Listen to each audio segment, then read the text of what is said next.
Vamos a meternos de lleno en una de las historias de supervivencia más increíbles y complejas que existen. Una que dura 2000 años, que cruza continentes y que nos obliga a preguntarnos qué es lo que de verdad define a un pueblo. A ver, pensemos en esto un segundo. ¿Te imaginas una cultura aguantando 2000 años sin un país propio que la proteja? ¿Sin un ejército? Suena casi imposible, ¿verdad? Pues esa es justo la pregunta que vamos a intentar responder hoy. Y aquí está la respuesta, que es fascinante. Resulta que su verdadera patria no estaba en un mapa, sino en un libro.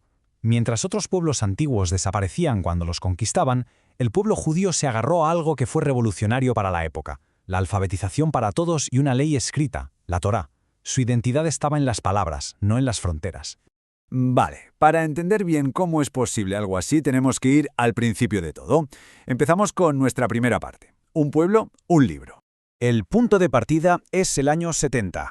El Imperio Romano arrasa el segundo templo de Jerusalén, y ahí empieza lo que conocemos como la diáspora, la gran dispersión. A partir de ese momento, ser judío significaba vivir como una minoría en tierras de otros. Y claro, esa situación de vulnerabilidad política, sin un Estado que te defienda, marcó su historia durante casi 2 milenios. Y ahora hacemos un buen salto en el tiempo y en el espacio. Nuestra segunda parada nos lleva a la historia de los judíos en España, o como la llamaban ellos, Sefarad. Una historia que es, a la vez, de un esplendor increíble y de una tragedia brutal. Esta línea de tiempo lo deja clarísimo. Por un lado, una edad de oro en Al-Ándalus, con genios como el médico y filósofo cordobés Maimónides. Pero fijaos qué rápido se tuerce todo.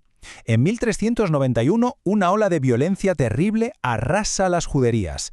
Y finalmente, en 1492, el Edicto de Granada les da a elegir: o te conviertes al cristianismo o te vas del país donde tu familia ha vivido durante siglos. Menudo dilema. Y ojo, esto es súper importante para romper un estereotipo muy injusto. En la Edad Media, los judíos no podían tener tierras y tenían prohibido el acceso a la mayoría de los gremios. Esto les empujó a una de las pocas actividades que les dejaban: el préstamo. Pero es que su papel en la sociedad era muchísimo más rico. Eran los médicos de los reyes, los traductores que recuperaron la ciencia griega para Europa, cartógrafos. Con su expulsión, España perdió de la noche a la mañana una parte enorme de su talento. Y después de las conversiones forzosas, España se inventó un concepto que, vamos, hoy nos sonaría a racismo puro y duro: los estatutos de limpieza de sangre. De repente ya no importaba en qué creías, sino de quién eras descendiente. Se decía que la sangre judía tenía una mancha que no se podía borrar. Esto creó una sociedad obsesionada con el linaje, que al final valoraba más el origen que el talento, y eso estancó la economía y la ciencia del país durante siglos. Pero, y esto es alucinante, hasta de una tragedia así nació algo increíble. Los expulsados, los sefardíes, se llevaron su cultura con ellos, como en una maleta, y mantuvieron vivo el idioma que hablaban, un castellano del siglo XV que hoy conocemos como ladino.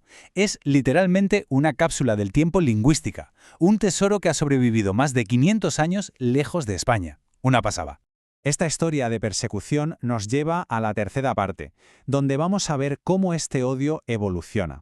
Ya no va a ser el mismo de la Edad Media. Ahora, el odio se pone otra careta. El cambio es clave. El antijudaísmo medieval era un odio religioso. La acusación era de deicidio, de haber matado a Jesús. La solución, por terrible que fuera, era la conversión.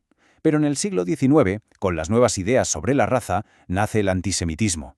El odio ya no es por lo que crees, sino por tu sangre, por tu biología. Ya no hay escapatoria, es una condena. Y esto nos lleva a una pregunta que ha generado un montón de prejuicios. ¿Pero de verdad se les podía distinguir a simple vista por su aspecto? La respuesta es un no rotundo. El supuesto aspecto judío es una caricatura, una invención de la propaganda. Y la prueba definitiva, la prueba del algodón, por así decirlo, la dieron los propios nazis. Estaban obsesionados con medir cráneos y narices, pero su pseudociencia fracasó. Si de verdad se les pudiera reconocer tan fácilmente, no habrían necesitado obligarles a coserse una estrella amarilla en la ropa para señalarlos. Todo esto nos conduce inevitablemente a la cuarta parte, la más oscura de la historia moderna. No fue una matanza espontánea, fue una auténtica fábrica industrial del mal. El Holocausto no pasó de un día para otro, ¿eh? Fue un proceso, un plan metódico. Primero, buscar un chivo expiatorio. Cuando hay una crisis gorda, es fácil culpar a una minoría de todo. Segundo, deshumanizar. Si con tu propaganda convences a la gente de que un grupo son parásitos, matarlos empieza a parecer limpieza. Tercero, aislarlos legalmente, con las leyes de Nuremberg. Y el último paso, el exterminio industrial. planificado por burócratas en una reunión en Wannsee. Y para entender cómo fue posible, hay una idea de la filósofa Hannah Arendt que te deja pensando: la banalidad del mal. El horror no solo lo cometieron monstruos sádicos, sino miles de funcionarios, contables, ingenieros, gente normal que organizaba horarios de trenes y gestionaba la logística de la muerte como si fuera un trabajo de oficina cualquiera.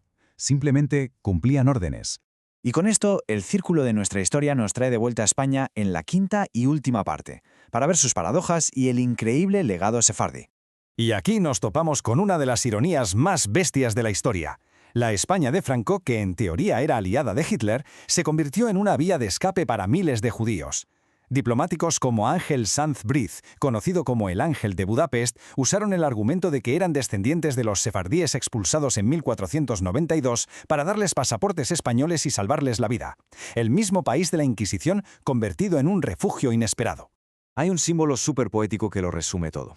Cuentan que en 1492 muchas familias, al cerrar por última vez la puerta de su casa en Toledo o en Córdoba, se llevaron la llave. Una llave que han ido pasando de padres a hijos durante más de 500 años como su mayor tesoro. Es el símbolo de una conexión que ni el tiempo ni la tragedia pudieron romper.